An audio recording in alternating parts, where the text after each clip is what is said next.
bagian sel yang bersifat selektif permeabel yaitu, nah pertanyaannya adalah tentang struktur dan fungsi sel. Selektif permeabel ini erat kaitannya dengan transportasi sel.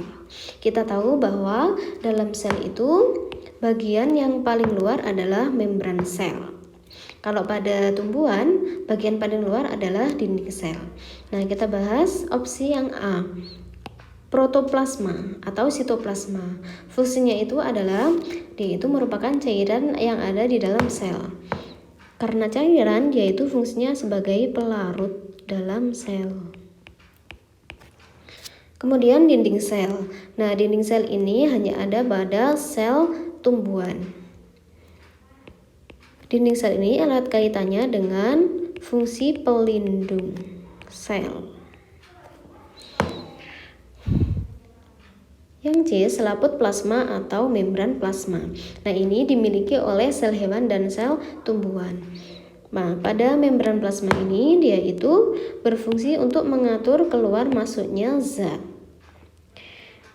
Nah, struktur pada membran sel ini diantaranya adalah struktur fosfolipid. Fosfolipid ini terdiri dari gugus fosfat dan lipid. Nah, gugus fosfat ini ada di kepala, kemudian lipid ada di bagian ekor atau di dalam. Nah, karena adanya fosfolipid ini, dia itu hanya bisa dilalui oleh zat-zat yang tertentu. Jadi, kenapa kok sifat membran sel itu selektif permeabel? Karena dia itu terdiri dari fosfolipid, yaitu terdiri dari bagian yang hidrofilik atau suka air dan hidrofobik atau tidak suka air. Nah, dua sifat ini yang menyebabkan membran sel hanya bisa dilalui oleh zat-zat tertentu.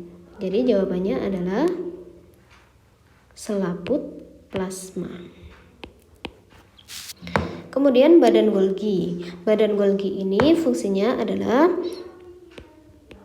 sebagai modifikasi protein.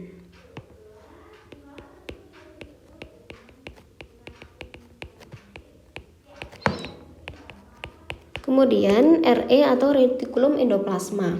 Retikulum endoplasma ini ada yang kasar dan ada yang halus. Nah, yang kasar ini fungsinya adalah untuk tempat terjadinya sintesis protein karena dia ditempeli oleh ribosom. Kemudian yang halus dia itu fungsinya untuk sintesis lipid. Oke, jadi jawabannya adalah selaput plasma.